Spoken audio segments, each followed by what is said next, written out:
بسم اللہ الرحمن الرحیم۔ السلام علیکم خواتین و حضرات۔ کچھ روز قبل اسلام آباد کی مقامی انتظامیہ نے اور ملک کے دوسرے شہروں میں بھی اور حکومتوں کی طرف سے بھی یہ کہا گیا تھا کہ ڈرون اڑانے کی اجازت نہیں ہوگی، کسی بھی قسم کا، کسی بھی سطح پر، کسی بھی جگہ پر۔ یہ اطلاع آ رہی ہے، میں نہیں کہہ سکتا یہ مصدقہ ہے اس وقت تک کہ نہیں، لیکن جو سورسز ہیں وہ کریڈیبل ہیں۔ وہ یہ کہہ رہے ہیں کہ اسلام آباد پر غالباً 2 ڈرونز جو ہیں وہ اڑتے ہوئے پائے گئے جنہیں گرا دیا گیا ہے۔ آج دن میں ایک ایسی ٹویٹ بھی سامنے آئی تھی جس میں یہ کہا گیا کہ اسلام آباد کچھ دیر کے بعد مختلف نظر آئے گا۔ اس کے کئی معنی اختیار کیے جا سکتے ہیں، لیکن یہ جن ذرائع کی طرف سے آئی یا جن لوگوں کی طرف سے آئی ان کے بارے میں یہ کہا جاتا ہے کہ وہ ان کا تعلق افغانستان سے ہے، اور یہ اکاؤنٹ ویریفائڈ اکاؤنٹ ہے۔ اگر افغانستان میں آج ہم نے قندھار میں ایک کارروائی کی ہے یا 2 کارروائیاں کی ہیں تو ہم یہ سمجھ سکتے ہیں کہ اس کی ریٹیلیشن ہو سکتی ہے، یا یہ ہمیں پہلے پتہ چل گیا ہو کہ اس طرح کی کوئی ایکٹیویٹی اسلام آباد پہ کرنا چاہتے ہیں۔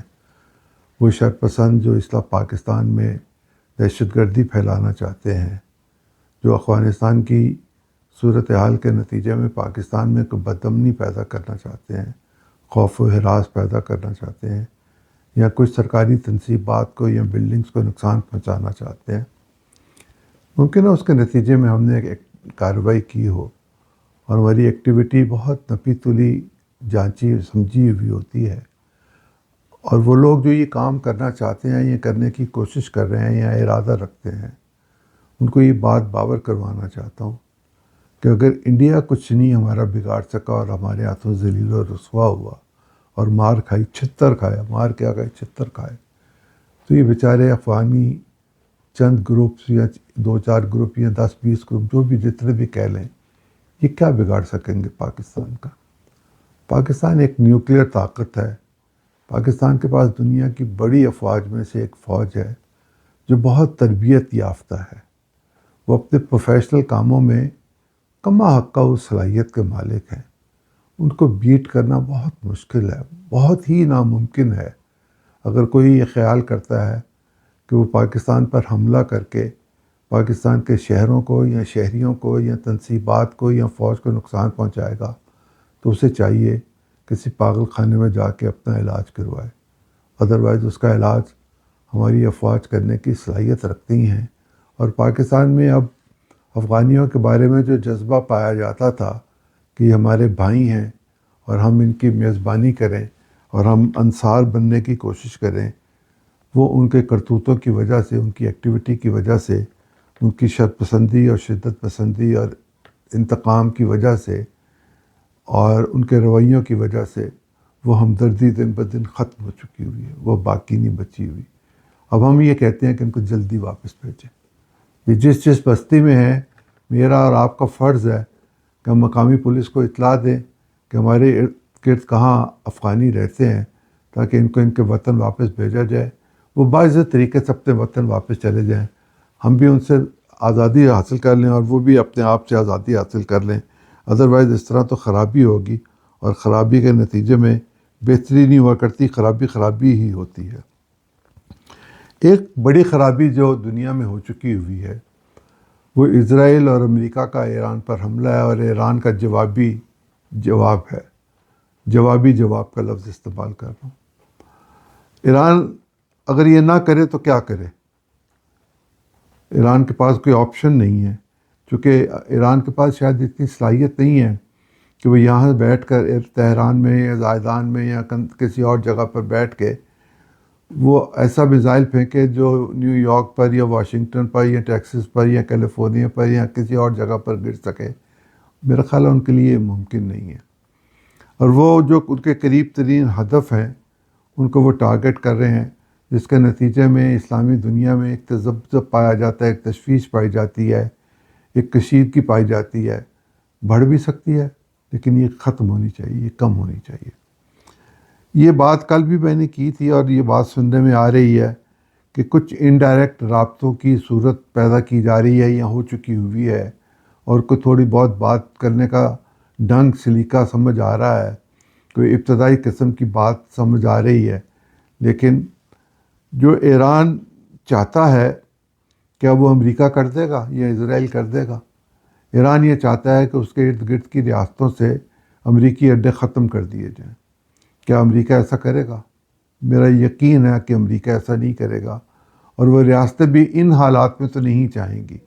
یہ بات اپنی جگہ پر بالکل مصدقہ ہے کہ امریکہ نے مسلم ریاستوں پر جہاں کہیں بھی اس کے اڈے تھے یا اس کی تنصیبات تھیں، ان کی حفاظت کی بجائے وہ تمام انتظام اور انصرام جو تھا وہ اسرائیل کے حوالے کر دیا تاکہ اسرائیل محفوظ رہے، اور عرب دنیا کے ان ممالک پر جو میزائل پھینکے جا رہے ہیں وہ پھینکے جاتے رہیں، ان کو پرواہ نہ ہو۔ وہاں سے وہ فوجی ادھر ادھر کر لیے انہوں نے، اپنے جہاز بھی ادھر ادھر کر لیے ہوں گے یقیناً، لیکن ٹارگٹ تو اپنی جگہ پر موجود ہیں۔ اور ایران کا کہنا یہ کہ ہم وہاں ہٹ کر رہے ہیں جہاں سے ہم پر ہٹ ہوتا ہے۔ ایسے میں جو ایران چاہتا ہے کہ یہ اڈے یہاں سے چلے جائیں یا امریکی یہاں سے چلے جائیں، مجھے یہ بہت مشکل نظر آتا ہے، تقریباً ناممکن نظر آتا ہے۔ اور جو امریکہ چاہتا ہے کہ ایران میں رجیم تبدیل ہو جائے، ایران کی فوج کو یا ایران کے پاسداران کو، انقلاب کے پاسداران کو ختم کر دیا جائے، ایران کے تیل پر قبضہ کر لیا جائے، یہ بات بھی مجھے ہوتی ہوئی بظاہر نظر نہیں آتی۔ میں کوئی فوجی ماہر عسکر وہ نہیں ہوں کہ میں عسکری لحاظ سے چیزوں کو دیکھ سکوں۔ میں تو پولیٹیکل اسپیکٹس کو سامنے رکھ کر بات کرتا ہوں اور اسی کی بنیاد پر اپنا انالیسس بلڈ کرتا ہوں کہ کیا ممکن ہو سکتا ہے اور کیوں کر ممکن ہو سکتا ہے۔ مجھے اس کا کوئی امکان نظر نہیں آتا کہ ایران کی خواہش پوری ہو جائے گی، اور مجھے یہ بھی نظر نہیں آتا کہ امریکہ ایران کو فتح کر لے گا۔ یہ بات سننے میں آتی ہے، کئی دفعہ کہی بھی گئی، امریکنز نے بھی کہا کہ ہم وہاں اپنے بوٹس اتارنے کے لیے تیار ہیں، گویا ہم اپنی فوجیں بھیجنے کے لیے تیار ہیں، یا سوچ رہے ہیں یا منصوبہ بنا رہے ہیں۔ بہت جوتیاں کھائیں گے، بہت زیادہ۔ کوئی ان کی وہاں مدد نہیں کر سکے گا۔ کہاں سے آئیں گے؟ کردوں کے ذریعے۔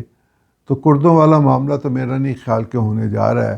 کردوں کے ساتھ جو ماضی میں صورتحال پیدا ہو چکی ہوئی ہے، وہ اس کو ذہن میں رکھتے ہیں اور وہ اپنے آپ کو مزید خراب کرنے کی کیوں کوشش کریں گے؟ کویت کے ذریعے نہیں، میرا نہیں خیال۔ عراق کے ذریعے ناممکن ہے، یہ ہو نہیں سکے گا۔ ایسے میں یہ جنگ ٹلتی نظر نہیں آتی۔ ٹلنا کیا ہے، اب تو ہو رہی ہے، اس کے کم ہونے کا امکان بھی نظر نہیں آ رہا۔ یہ موسیقی چلتی رہے گی، یہ ساز بجتے رہیں گے، یہ تباہی ہوتی رہے گی، یہ گریہ وزاری ہوتی رہے گی۔ ایران کہتا یہ ہے کہ ہم بدلہ لیں گے، ہم بچیوں کا بدلہ لیں گے۔ بچیاں بیچاری اللہ کے پاس چلی گئیں، اب امریکہ کی بچیوں کو آپ جا کے یہاں سے بام مارنے سے تو رہے۔ تل ابیب پر آپ مار سکتے ہیں، لیکن تل ابیب بھی تو اپنے آپ کو بچانے کی پوری کوشش کر رہا ہے۔ ان حالات میں کیا ہوگا؟ یہ ہوگا کہ دنیا معاشی طور پر مفلوج ہو جائے گی، تب مذاکرات ہوں گے۔ اور اس کے معاشی طور پر مفلوج ہونے کے لیے ابھی کچھ ذخائر باقی ہیں، جب تک وہ ایگزاسٹ نہیں ہوں گے دنیا معاشی طور پر تلپٹ نہیں ہوگی۔ ابھی معاشی طور پر دنیا تلپٹ نہیں ہوئی، ہونا شروع بھی نہیں ہوئی، دقتیں پیدا ہونی شروع ہوئی ہیں، لیکن نظام تلپٹ نہیں ہوا۔ ابھی خلیج کے ملکوں میں پانی بھی ہے پینے کو اور خوراک بھی ہے کھانے کو۔ تب تک یہ ختم نہیں ہوگی اور چیخ و پکار وہاں سے نہیں اٹھے گی کہ انسانی ہمدردی کی بنیاد پر یہ بند کیا جائے، تب تک یہ مجھے نظر نہیں آتا کہ یہ بند ہوگا۔ ایسے میں ہم کیا کر سکتے ہیں؟ ہم تو یہ کر سکتے ہیں کہ ہم یہ کہیں کہ بھائی ہوش کے ناخن لو، اس جنگ کو پھیلنے سے روکو۔ یہ جنگ پھیل گئی تو دنیا کے اور ممالک بھی اس میں آ جائیں گے۔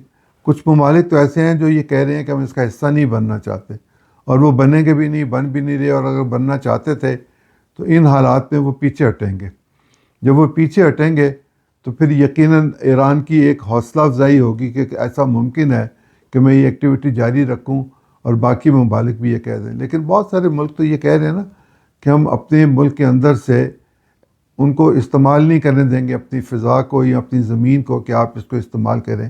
لیکن جو اڈے امریکہ کے پاس ہیں، جو جگہیں امریکہ نے لے رکھی ہوئی ہیں، ان کو تو امریکہ استعمال کرنے کا حق رکھتا ہے اس لحاظ سے کہ وہ امریکی ملکیت ہیں یا لیز پر ہیں یا جو بھی صورت ہے وہ امریکہ کے پاس ہے. لیکن کیا ایک دن میں یہ اڈے واپس چلے جائیں گے؟ کیا یہ فوجی واپس چلے جائیں گے؟ کیا یہ جہاز اڑ کے واپس چلے جائیں گے؟ امریکہ کی جتنی ہزیمت ہوگی امریکہ اس کو ٹالریٹ نہیں کر سکے گا. اور امریکہ میں اس سال میں مڈ ٹرم الیکشنز ہونے ہیں، ایسے الیکشنز جو ٹرمپ کی زندگی کو بڑھانے یا کم کرنے کا سیاسی زندگی کی بات کر رہا ہوں، دار و مدار رکھتے ہوں گے. اگر وہاں ڈیموکریٹ جیت گئے تو اگلے 2 برس ٹرمپ کی سیاسی زندگی اذیت ناک ہوگی، اور اگر ٹرمپ جیت گیا تو دنیا کی اذیت میں اضافہ ہوگا اور دنیا کی نصیب جاگنے کی بجائے تباہ و برباد ہوں گے، سو جائیں گے. تیسری بات جو میں آپ کی خدمت میں پیش کرنا چاہتا ہوں وہ یہ کہ کل بنگلہ دیش میں انتخاب ہوا اسپیکر کا، ڈپٹی اسپیکر کا. وہاں جو رولز وغیرہ انہوں نے ترتیب دیے ہوئے ہیں ان کے مطابق اپوزیشن کی طرف سے بھی ایک صاحب کو ڈپٹی اسپیکر بننا ہے. انہوں نے اپنے آئین میں تعمیم کرنے کا فیصلہ کیا ہوا ہے. لیکن وہاں کل جو صدر صاحب تقریر کرنے آئے تھے انہوں نے بہت مختصر تقریر کی. ہم نے بھی دیکھا، ہمارے ہاں بھی شور و غل ہوتا ہے. یہ محترمہ بے نظیر بھٹو صاحبہ نے شروع کیا تھا ڈیسک بجا کے، گو بابا گو کے نعرے لگا کے. یہ ٹلنے کا اب نام نہیں لے رہا. خیر پارلیمانی روایات میں تو نہیں، لیکن پارلیمنٹس میں ہم نے یہ دیکھا، دنیا کے مہذب ملکوں میں بھی دیکھا کہ لوگ لڑتے ہیں، جھگڑتے ہیں، ایک دوسرے کا گلا دبوچتے ہیں، مارتے ہیں، پیٹتے ہیں. ہم نے بھی ایک کرسی مار کے ڈپٹی اسپیکر کو مارا ہوا، ہم بھی تو بہت اعلیٰ نسل رہے نا.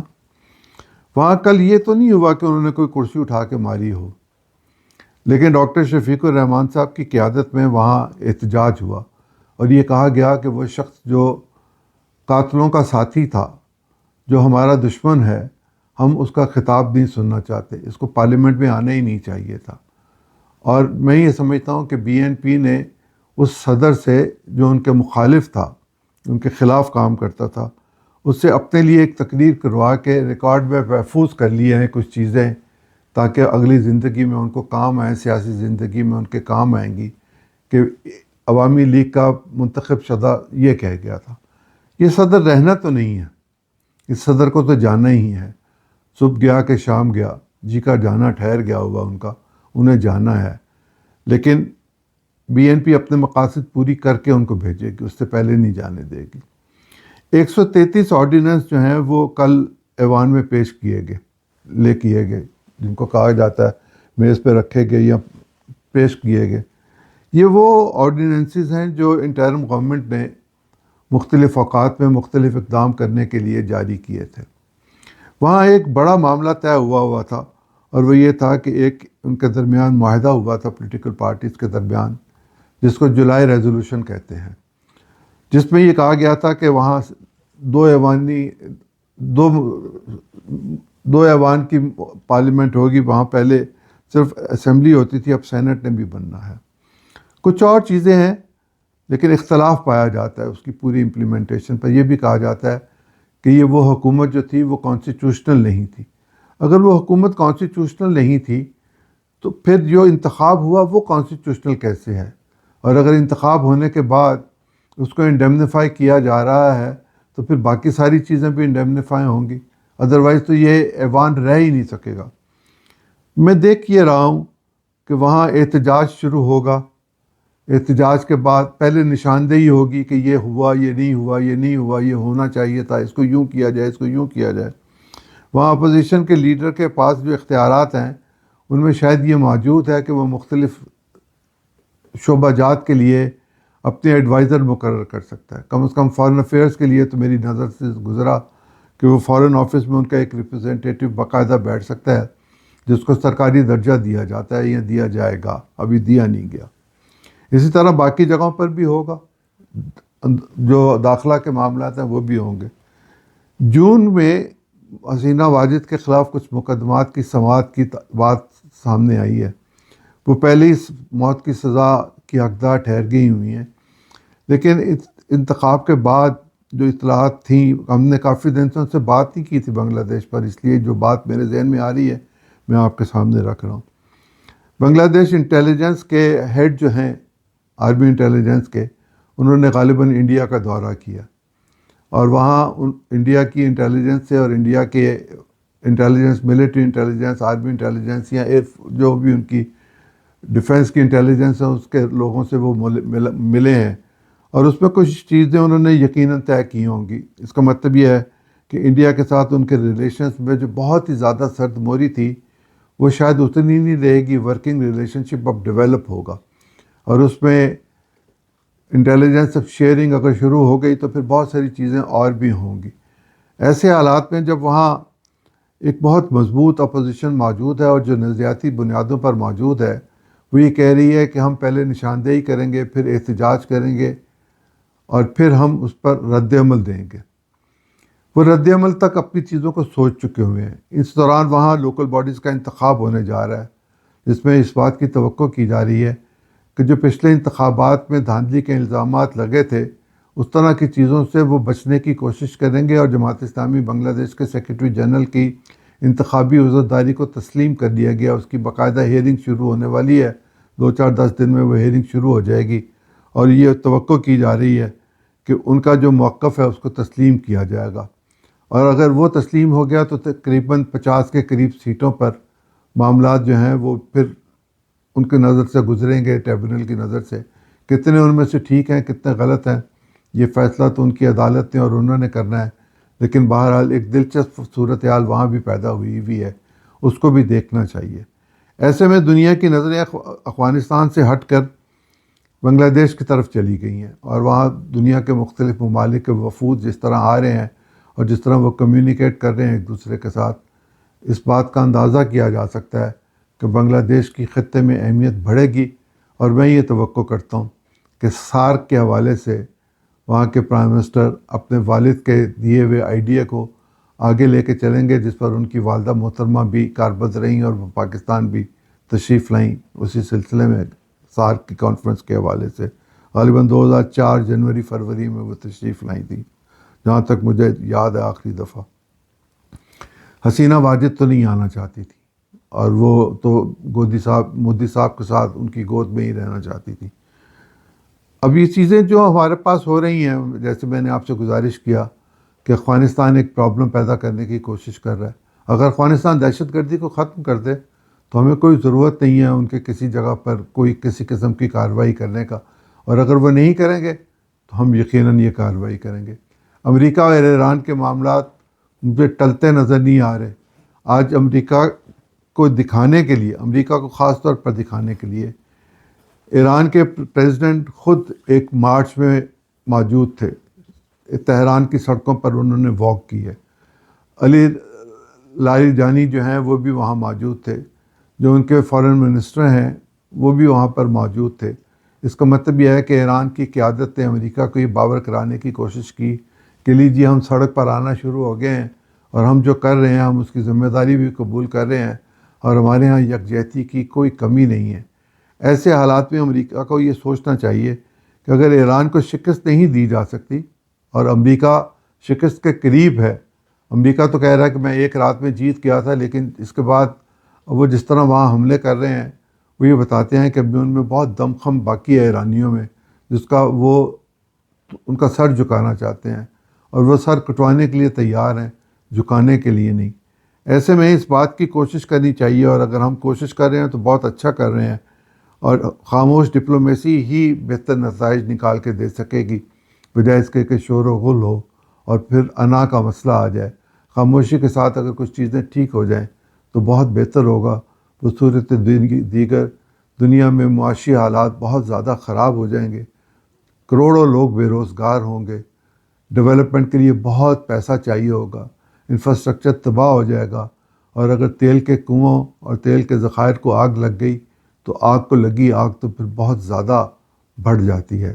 اس آگ کو ٹھنڈا کرنے کی کوشش کرنی چاہیے۔ میں یہ توقع کرتا ہوں کہ وہ لوگ یا وہ ملک جو یہ کام کر سکتے ہیں، جن میں یہ صلاحیت ہے، جو یہ بات کر سکتے ہیں، جن کی بات کو سننے کے لیے تیار ہے، انہیں آگے بڑھنا چاہیے، نہ کھل کر سامنے آئیں لیکن اپنے رول کو ادا کریں۔ اجازت چاہوں گا آپ سے۔ اللہ آپ کا اور میرا نگہبان ہو۔ خدا حافظ۔